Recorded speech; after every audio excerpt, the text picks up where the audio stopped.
파리 올림픽이 이제 끝나갑니다. 제가 모든 경기를 다 보진 못했지만 간간히 각 나라에서 대표로 참여한 선수들이 종목별로 올림픽에서 아주 치열하게 경쟁하고 경기하는 이런 모습을 쭉 보면서 이런 생각이 들었어요. 모든 선수가 처음에는 다 출발선에서 시작을 했는데 끝날 때쯤 되니까 저마다 결과가 다 달라요. 어떤 선수는 같이 시작했지만 중도에 예선 탈락하고 통곡하는 선수도 있었고, 반대로 끝까지 잘해서 시상대에 올라서 메달을 걸고 환하게 미소를 짓는 선수도 있습니다. 제가 이런 시상식들을 보면서 우리 인생이 저렇게 되겠구나 라는 생각이 들었습니다. 언젠가부터 우리 사회 금수저, 흑수저 이런 수저 계급론이 이야기되고 있지만, 인간은 어느 집에서 태어났든 어떤 모습으로 태어났든 모든 인간은 공평하게 갓난 아기부터 시작을 해서 쭉 성장을 하고 자기 인생을 살아갑니다. 그런데 대부분의 사람들은 그렇게 살다가 어느 날 죽으면 끝나는 거야 이렇게 생각하죠. 그런데 사실은 그렇지 않습니다.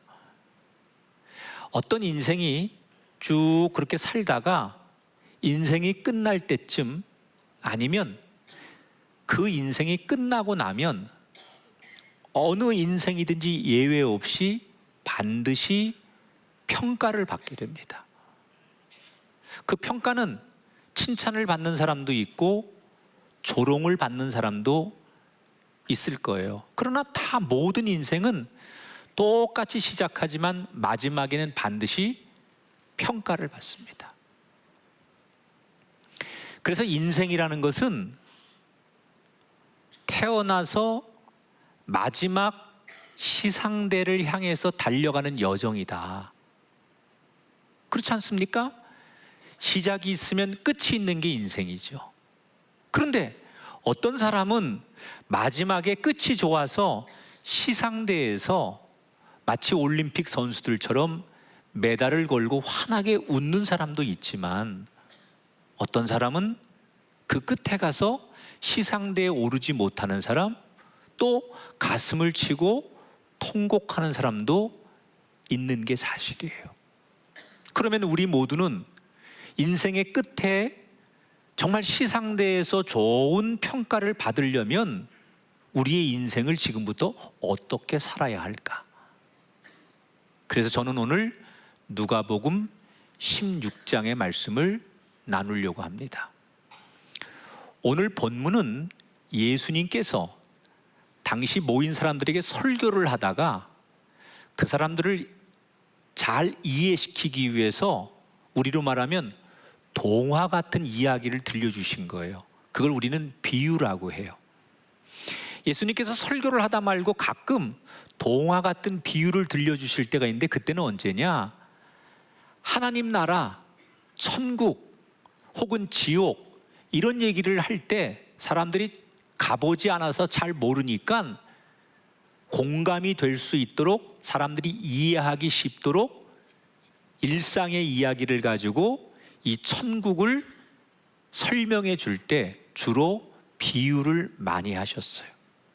오늘도 그런 의도로 비유를 말씀하시는데, 예수님이 오늘 하신 이 비유는 부자와 나사로라는 제목으로 말씀을 하시는 거예요. 그러니까 예수님은 왜 갑자기 사람들에게 설교를 하다가 이 부자와 나사로라는 이 이야기를 들려주시는 걸까? 사람이 어떤 이야기를 할 때는 목적이 있어야 될 거 아닙니까? 예수님이 이 비유를 들려주시는 이유는, 따라합시다. 이렇게 살지 말아라. 그 이야기를 하기 위해서 오늘 이 이야기를 들려주는 거예요. 자, 오늘 이 이야기 속에서 여러분들이 특별히 많은 인물들이 등장해요. 부자도 등장하고 나사로, 아브라함, 뭐 많은 인물들이 등장하지만 우리가 초점을 맞출 인물은 부자라고 하는 사람에게 초점을 맞춰야 돼요. 이 부자라는 사람이 우리에게 예수님을 통해서 하고 싶은 메시지가 부자를 통해서 들려지고, 부자라는 사람의 인물을 따라가다 보면 이 부자가 뭘 잘못했는지 이런 거를 생각하면서 오늘 이야기의 초점을 거기 맞춰야 돼요. 자, 비유 속에 들어가면 예수님이 오늘 두 인물을 소개합니다. 한 사람은 부자예요.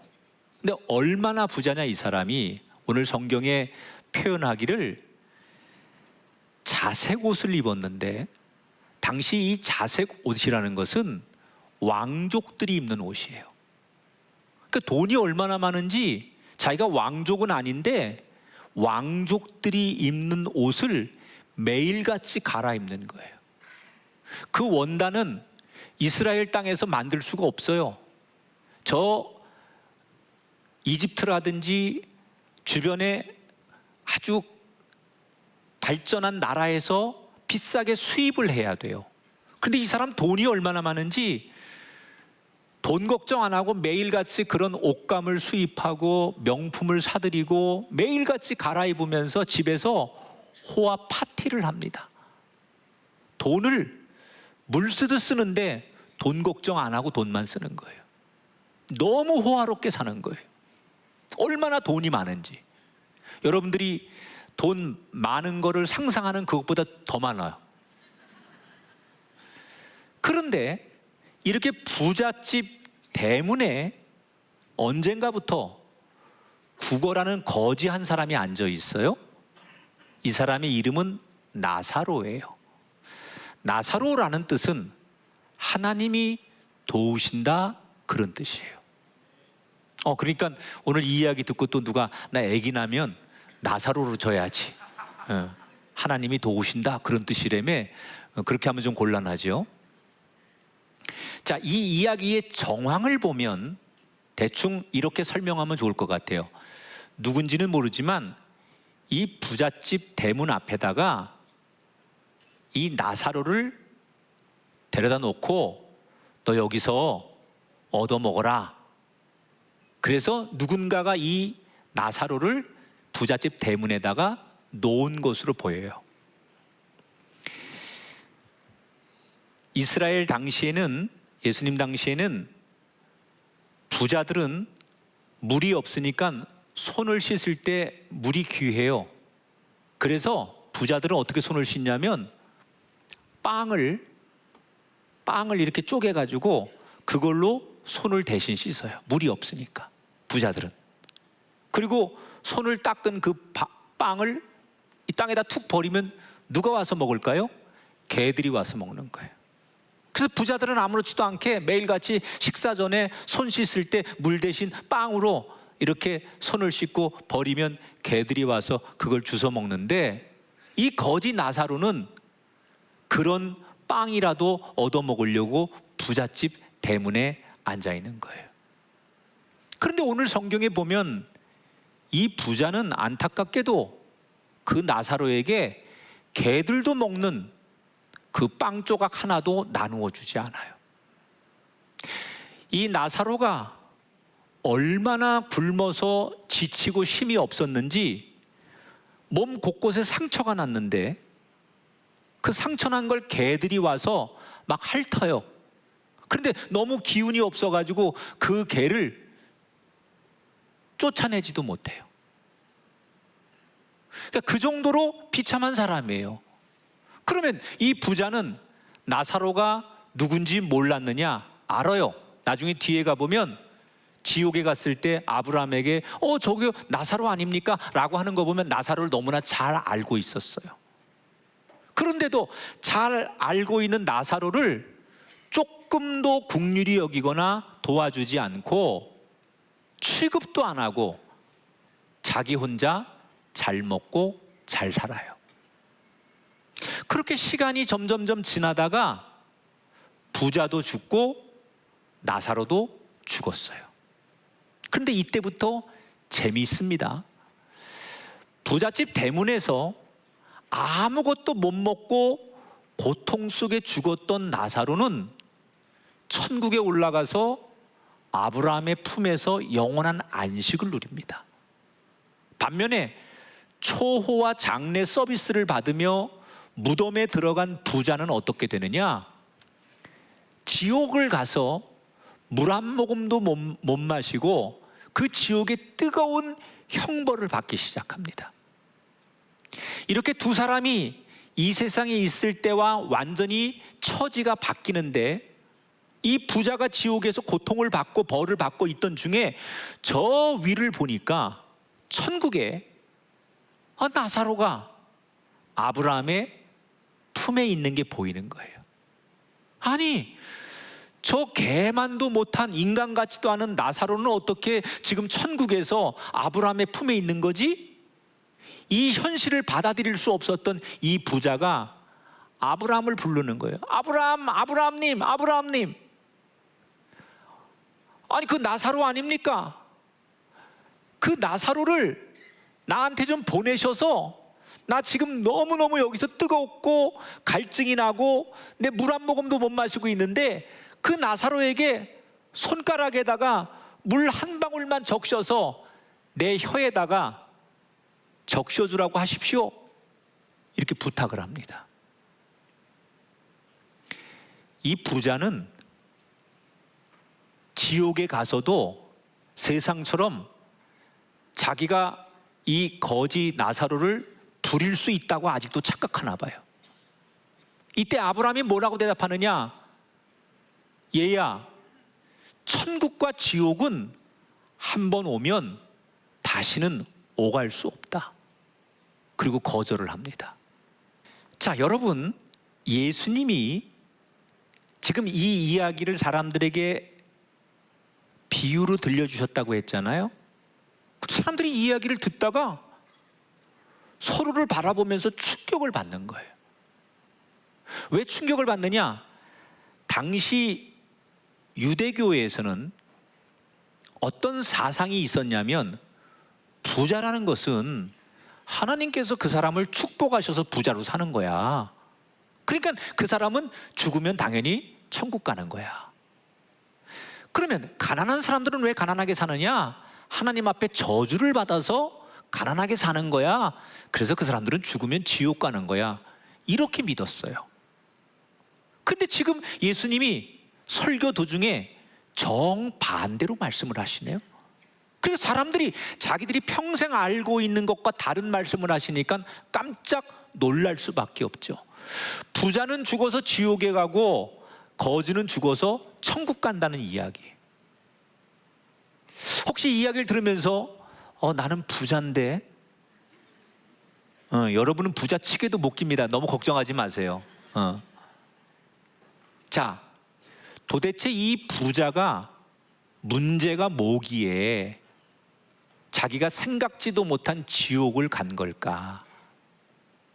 오늘 25절에 왜 이 부자가 결국 지옥을 마지막에 갔는지 그 이유를 설명했어요. 제가 새 번역으로 읽어드릴게요. 얘야, 되돌아보아라. 네가 살아있을 동안에 너는 온갖 호사를 다 누렸지만 나사로는 온갖 괴로움을 다 겪었단다. 이게 무슨 말이냐면, 구약에 하나님이 이스라엘 백성들에게 직접 너희들 내 백성이니까 이 법은 꼭 지켜야 돼. 그래서 하나님이 직접 이스라엘 백성들에게 지켜야 될 법을 말씀하셔서 그 법을 지키는 계약이 있어요. 그걸 율법이라고 해요. 모세에게 하나님이 주어서 이스라엘 백성들이 그 하나님이 주신 법을 지키며 살도록 하는 거죠. 근데 그 율법에 보면 뭐라고 나와 있냐면, 너희들 주변에 가난하고 또 배고프고 헐벗고 고통당하는 사람이 있으면 그 사람들을 나를 생각해서라도 꼭 돌보고 먹을 것을 나누고 그 사람들을 내 이름으로 잘 돌봐줘라. 이게 하나님이 이스라엘 백성들에게 지켜야 될 명령과 법으로 주신 거예요. 자, 그런데 지금 이 부자는 하나님께서 주신 그 율법을 지키지 않고 나사로가 괴로워하든 배고파하든, 하나님이 분명히 그런 사람 보면 내가 이렇게 해라라고 법을 주셨는데 그 하나님이 주신 법도 다 무시하면서 그냥 자기 혼자 누릴 거 다 누리면서 살았다는 거예요. 나사로만 무시한 게 아니라 하나님께서 그런 사람을 돌보라는 명령과 법을 주셨는데 결국은 그 나사로를 무시한 건 하나님의 말씀도 무시하게 됐다는 얘기예요. 여러분, 이 부자는 뭐가 문제입니까? 이 땅에서 자기가 얻은 부귀영화를 하나님이 주신 율법까지 무시하면서 자기만을 위해서 사용했다는 거예요. 이 사람은 율법을 모르는 사람이 아니에요. 그런데 왜 그렇게 살았을까요? 이유는 간단합니다. 부자는 지금 내가 이렇게 하루하루 살고 있는 내 삶이 전부인 줄 알았던 거예요. 다시 말하면 이 땅에서 내가 이렇게 부자로 살고 마음 먹은 대로 살 수 있는 삶이 내 인생 전부인 줄 알았던 거예요. 만약에 이 부자가 살면서 내가 죽은 뒤에 내세에도 삶이 있어, 이걸 한 번이라도 생각했다면 이 부자는 절대로 이렇게 안 살았을 것이다.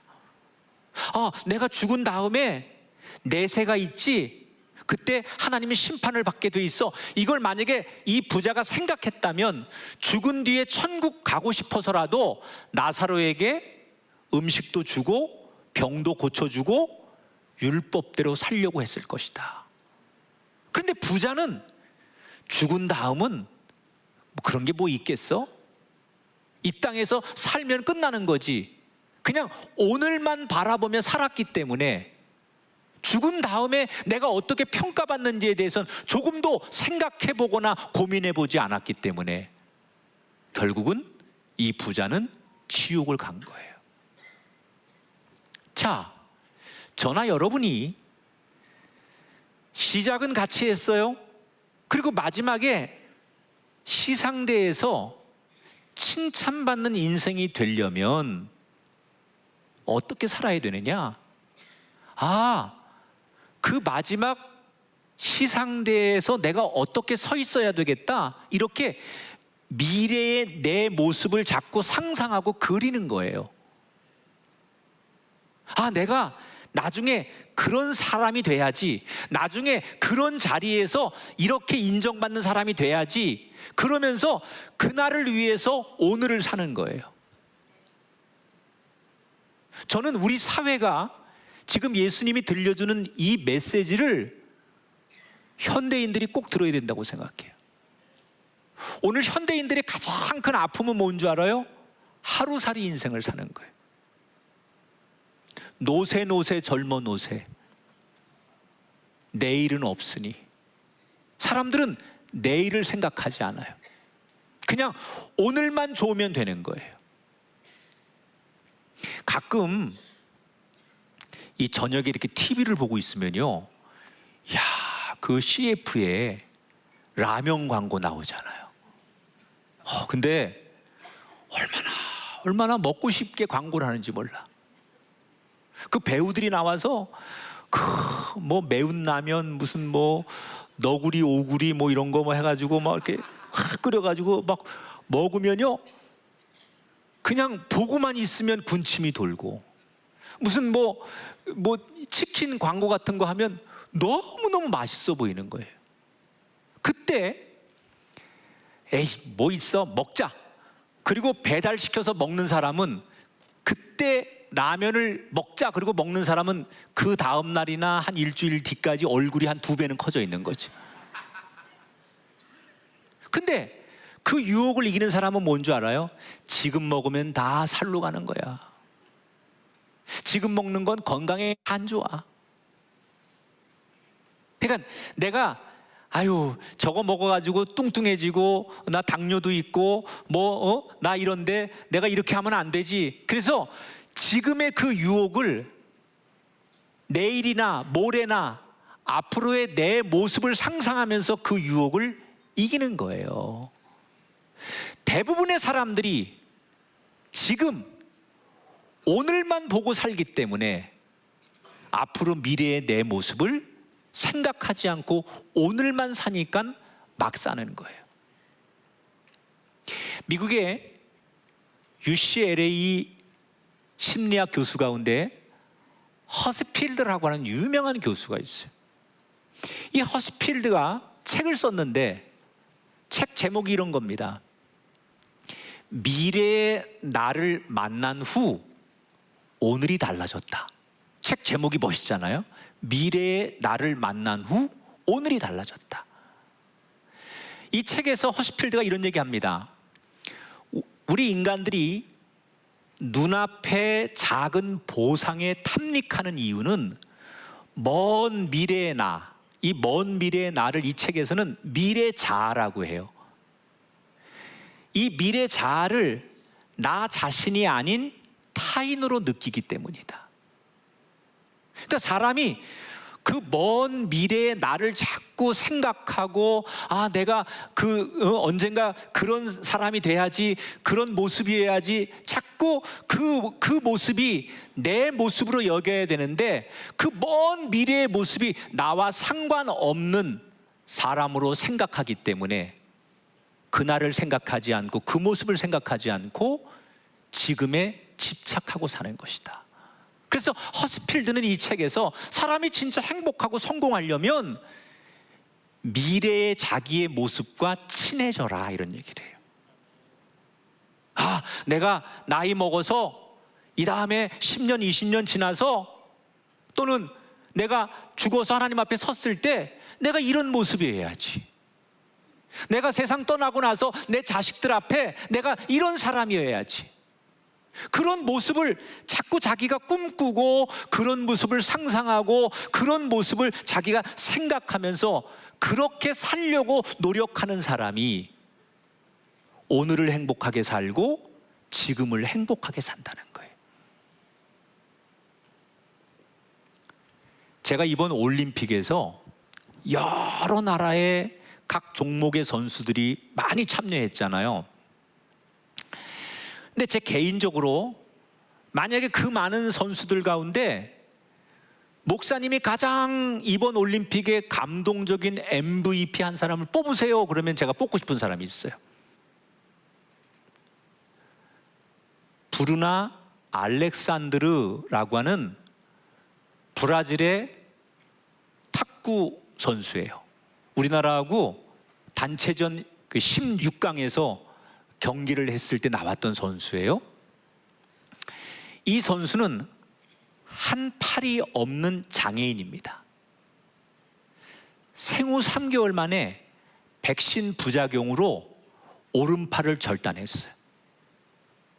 그런데 이 알렉산드르는 자기 현실을 받아들이는 거예요. 그렇게 살다가 7살 때 처음 탁구라는 운동을 알게 된 거예요. 너무 재밌는 거예요. 그리고 꿈이 생겼어요.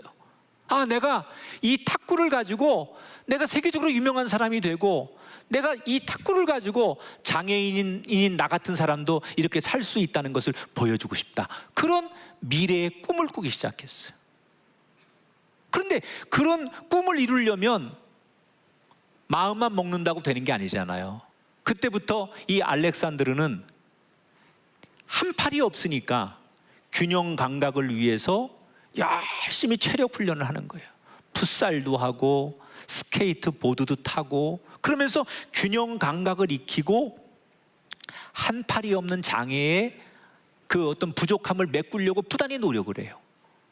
그리고 내가 정말로 이 탁구를 가지고 유명해서 사람들에게 희망을 줘야지라는 꿈을 꾸고 그렇게 살다가 정말 그는 세계 장애인 선수권 대회에서 금메달을 따요. 리우 장애인 올림픽에서 동메달을 따고 도쿄 장애인 올림픽에서는 은메달을 땁니다. 전 세계 장애인 탁구 선수 가운데 최강자가 된 거예요. 근데 이때 알렉산드르는 더 큰 꿈을 꾸기 시작해요. 내가 장애인들 안에서만 최고의 챔피언이 되지 말고 건강한 사람들이 모이는 일반 올림픽 대회도 나가고 싶다, 이런 꿈을 꾸기 시작합니다. 이때부터 그동안 노력했던 것보다 그 미래의 꿈을 이루기 위해서 몇 배로 피나는 훈련을 하는 거예요. 한 팔만 가지고. 그래서 드디어 세계 랭킹 200위까지 끌어올리면서 이번에 자기의 꿈을 이루도록 국가대표가 돼서 올림픽에 참석을 하는 거예요. 아무래도 팔이 하나 없으니까 건강한 사람에 비하면 경기력이 떨어지고 승률은 좋지 않아요. 그런데 이번 올림픽에서 아마도 경기는 졌는데 사람들에게 제일 많은 기립박수를 받고 감동을 주고 사람들을 가슴을 뭉클하게 하고 사람들을 환호하게 한 사람이 있다면 알렉산드르예요. 어떤 선수들은 이겨놓고도 야유를 받는데 이 알렉산드르는 매번 경기에 졌지만 사람들이 그를 환호하고 일어나서 기립박수를 보내고, 이 알렉산드르가 한 인터뷰에서 이번에 이렇게 얘기를 했어요. 여러분, 절대로 꿈을 포기하지 마십시오. 팔이나 다리가 없어도 불가능은 없습니다.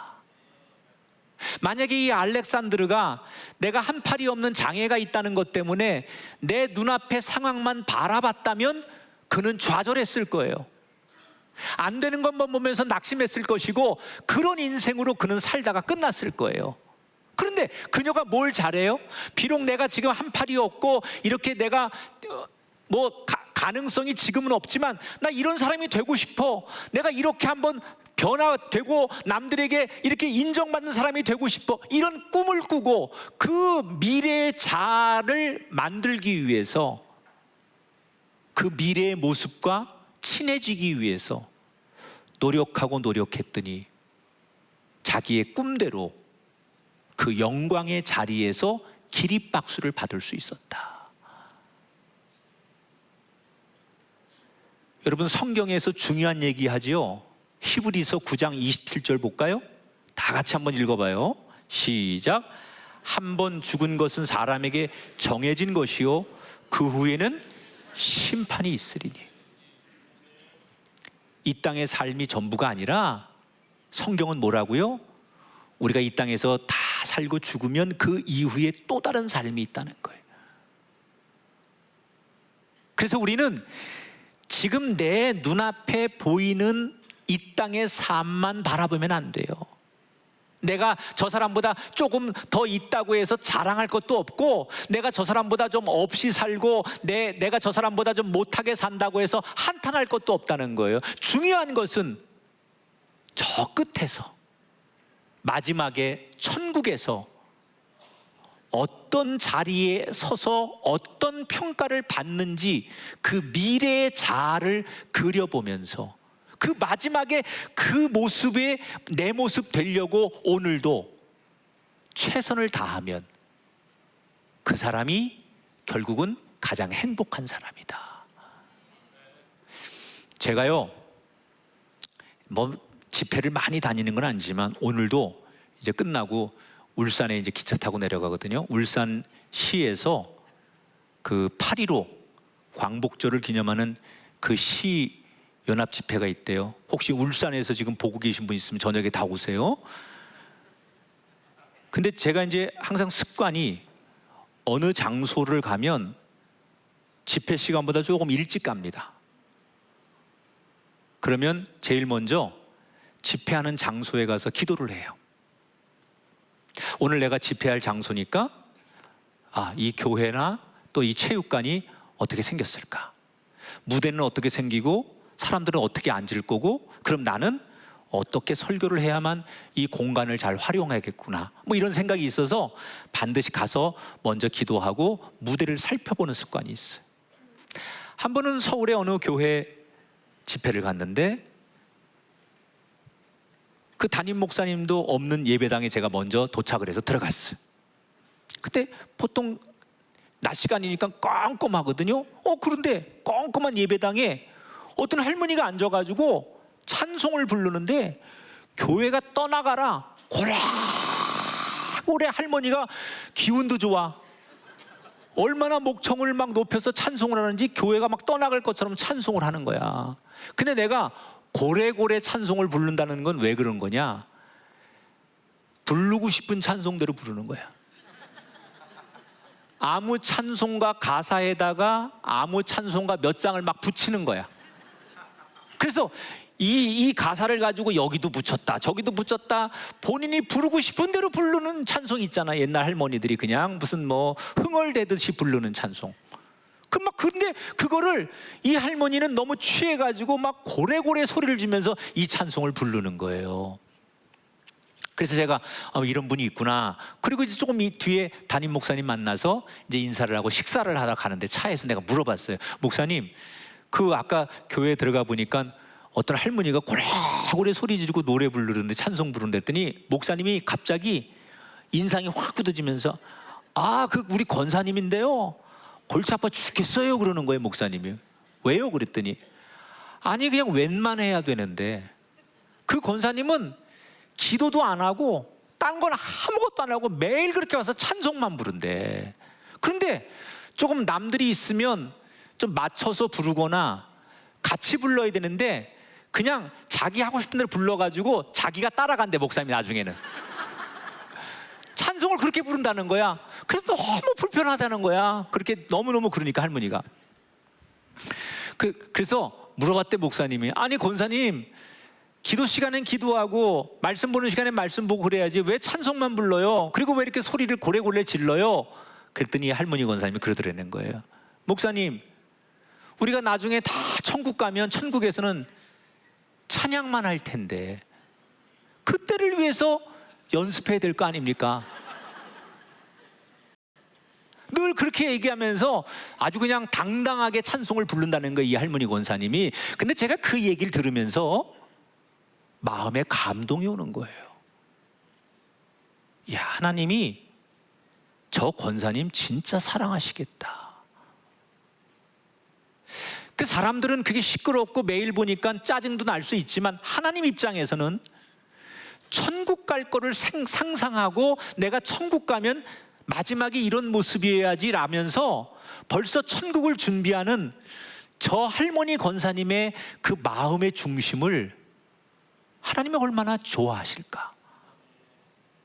그러면서 그 할머니가 참 하나님 마음을 시원하게 하겠다라는 생각이 들었어요.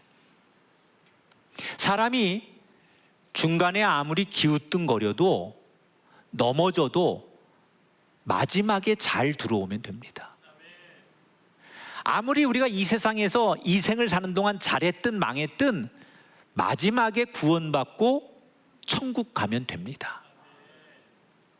여러분, 지금의 내가 살아가는 내 처지와 환경 때문에 너무 울고 웃지 말고, 그래, 내가 지금은 이런 것 때문에 힘들고 속상하고 어렵지만 천국에 있을 내 모습, 그 미래의 내 모습을 자꾸 생각하고 내가 그 모습대로 살아야지, 그 자리에 있어야지 라는 생각으로 한 걸음 한 걸음 걸어간다면 저와 여러분은 분명히 그 마지막 인생의 시상대에 서는 복된 사람이 될 줄 믿습니다.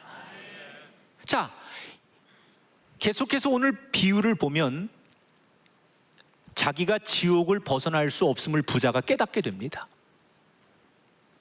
그리고 내가 지난 날이 너무 후회가 되는 거예요. 죽어서 내가 이렇게 지옥 올 줄 알았으면 살았을 때 잘할 걸. 그 너무너무 후회가 되는 거예요. 그래서 마지막으로 아브라함에게 간절하게 이 부자가 부탁을 합니다. 마지막 내 부탁이 하나 있습니다. 나사로를 저 세상에 내가 살던 집으로 좀 보내주십시오. 거기 아직 5명의 내 형제들이 있는데 그들이라도 정신 차리고 지금이라도 잘 살아서 지옥 오지 않도록 저 나사로를 보내서 여기에서 일어나는 일을 좀 전해주게 해주십시오. 그리고 부탁을 해요. 그랬더니 아브라함이 그 부자의 간절한 부탁을 듣고 단호하게 이렇게 말을 하는 거예요. 부자야, 그럴 필요도 없고 그것도 안 된다. 네 형제들이 있는 곳에 갈 거 없다. 거기에는 모세와 선지자들, 즉 성경의 말씀이 있으니 그것만 잘 보면 된다. 그러니까 이 부자가 계속 소리치는 거예요. 아니에요, 아니에요. 그걸로 안 됩니다. 아무리 말씀이 있어도 그것 가지고는 변화가 안 됩니다. 죽은 사람이 다시 살아나서 이야기해야만 놀라서 이 이야기를 들을 겁니다. 그랬더니 아브라함이 뭐라고 말하느냐? 얘야, 성경 말씀도 안 볼 사람이라면 아무리 죽은 사람이 살아나는 기적을 보이더라도 절대로 안 들을 거다. 그러면서 그거는 의미 없다. 나사로 안 가도 선지자들이 하는 하나님의 말씀, 성경 말씀을 보면 그걸로 다 된다. 이렇게 부자에게 아브라함이 이야기하는 것으로 오늘 비유의 얘기가 끝맺음이 돼요. 저는 이 마지막 결론의 얘기를 통해서 예수님께서 무엇을 얘기하고 싶으셨을까? 천국과 지옥의 갈림길에서, 영원한 시상대와 심판의 그 갈림길에서 우리가 제대로 가고 싶으면 뭐만 잘하면 되느냐? 이미 우리에게 주어진 말씀, 우리가 평생토록 듣고 보고 배운 성경 말씀만 잘 보고 잘 듣고 잘 따르면 된다. 예수님이 이 얘기하는 거예요. 근데 저는 이 얘기가 너무 공감이 돼요. 로버트 펄검이라는 작가가 오래전에 쓴 책 제목이 있잖아요. 내가 정말 알아야 할 모든 것은 유치원에서 배웠다. 사실 우리가 살아가면서 필요한 건 이미 초등학교 졸업할 때쯤 다 배웁니다. 윤리, 도덕, 사회생활, 산수, 계산, 글자 읽는 거 우리 초등학교 때 다 뗀 거예요. 살면서 어른이 돼가지고 이게 무엇이 옳은가, 어느 길로 가는 게 맞는가 고민될 때 이미 우리가 배운 것만 잘 기억하고 실천하면 그 인생 최소한 망하지 않습니다. 근데 우리는 알고 있는데도 내 감정적으로 싫어서 또는 귀찮아서 안 하는 것뿐이죠.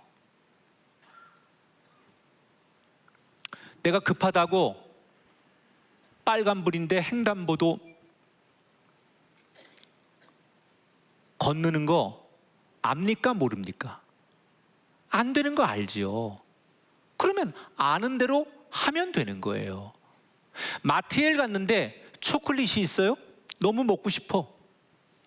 그냥 먹으면 될까, 안 될까요? 안 되죠. 다 아는 거예요. 어떻게 합니까? 유치원 때 다 배운 거예요.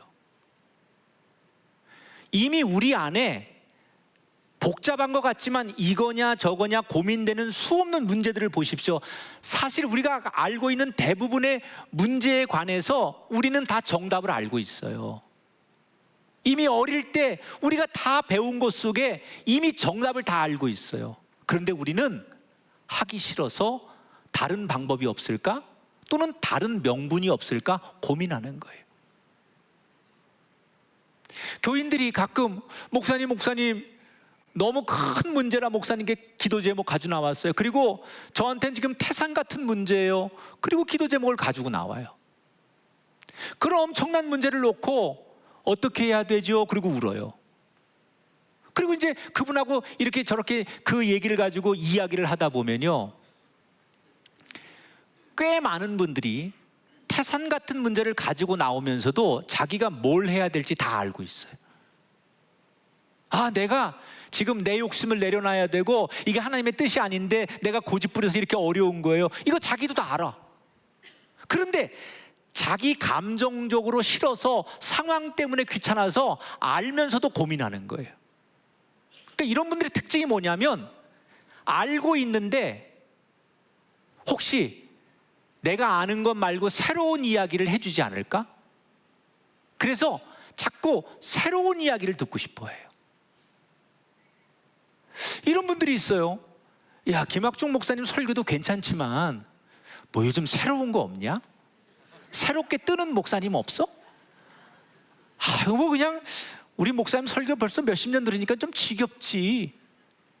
뭐 외국에서 많이도 오고 뭐 유튜브도 많이 본다는데, 근데 나는 너무 오래 들어서 좀 지겨워. 좀 새로운 거 없을까? 요즘 뭐 이렇게 막 그냥 말씀을 쫙쫙 막 그렇게 연결하고 막 그냥 공식처럼 풀어주고 아주 좀 시원하게 그렇게 하는 사람 없어? 그런 사람들은 100% 이단입니다. 100% 이단이죠, 그게. 예수님이 뭘 말씀하는 거예요? 새로운 거 원하지 말아라. 너희들이 지금까지 하나님의 말씀 들은 것, 본 것, 배운 것, 그거 가지고 붙들고 고민하며 살아라. 거기에 하나님께서 지금 너의 삶의 고민에 답을 주고 계시고, 거기에 네가 가야 될 인생길에 길을 보여주신다.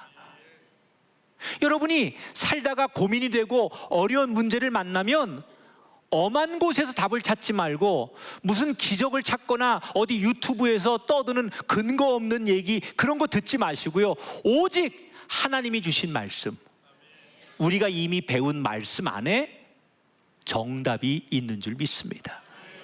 그 말씀의 기본만 지켜도 우리는 마지막에 칭찬받는 인생이 될 줄 믿습니다. 우리가 마지막 인생의 시상대에서 그 정말 자랑스럽게 그 시상대에 오르기 위해서 뭘 해야 될까요? 이번 한 주간 우리는 하나님이 주신 말씀 붙들고 고민하기를 원합니다. 여러분 이미 다 알고 있는 말씀이라도 흘려듣지 마시고 이 말씀을 더 깊이 묵상하세요. 사실 여러분이 현장에서 제 설교 들어도 좋지만요, 현장에 듣다 보면 어느 때는 듣고 싶은 이야기, 들리는 이야기만 듣고 진짜 중요한 얘기가 흘러갈 때가 있어요.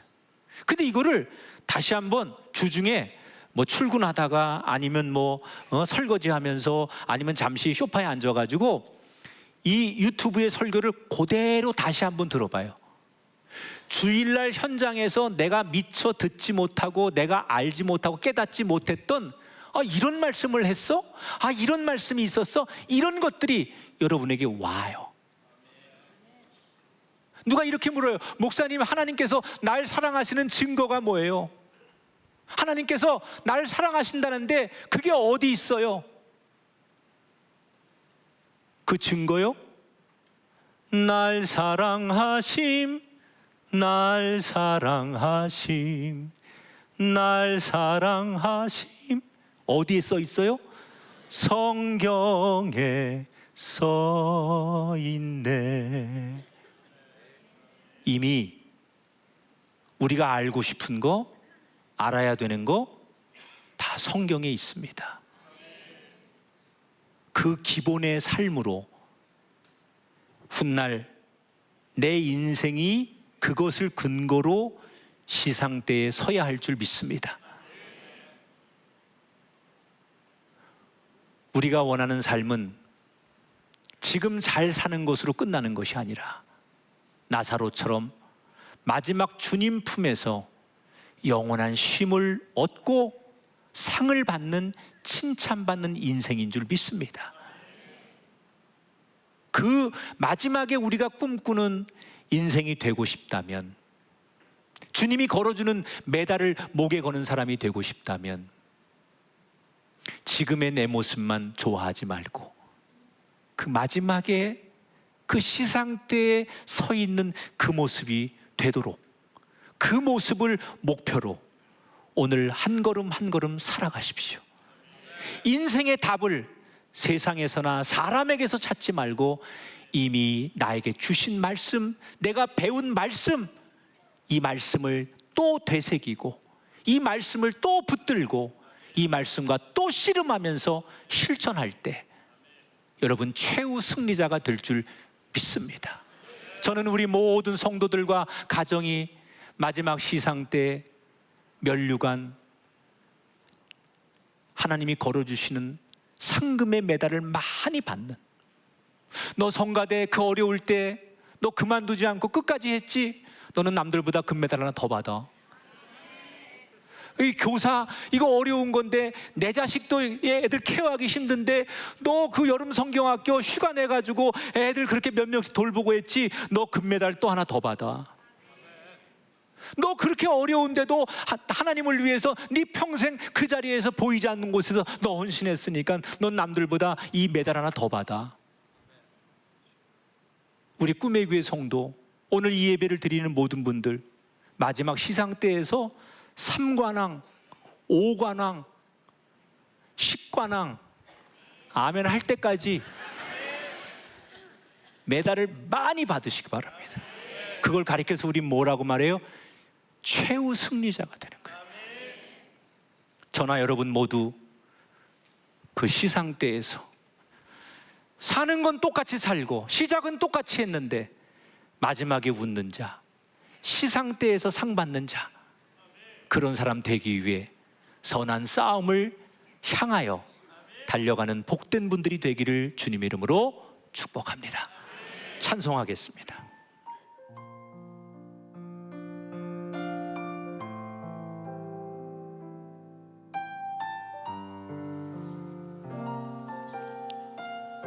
보혈을 지나 보혈을 지나 하나님 품으로 보혈을 지나 아버지 품으로 보혈을 지나 하나님 품으로 한 걸음씩 나가네. 보혈을 지나 보혈을 지나 하나님 품으로 보혈을 지나 아버지 품으로 보혈을 지나 하나님 품으로 한 걸음씩 나가네. 존귀한 주 보혈이 내 영을 새롭게 하시네. 존귀한 주 보혈이 내 영을 새롭게 존귀한 주 보혈이 존귀한 주 보혈이 내 영을 새롭게 하시네. 존귀한 주 보혈이 내 영을 두 손 높이 드시고 존귀한 주 보혈이 존귀한 주 보혈이 내 영을 새롭게 하시네. 존귀한 주 보혈이 내 영을 새롭게 하네. 이제는 우리 주 예수 그리스도의 은혜와 하나님의 크고 놀라우신 사랑하심과 성령님의 감동하심이 말씀 앞에 반응하고 일어서는 우리 온 성도들 위에 지금부터 영원토록 함께 해주시기를 축원하옵나이다. 아멘.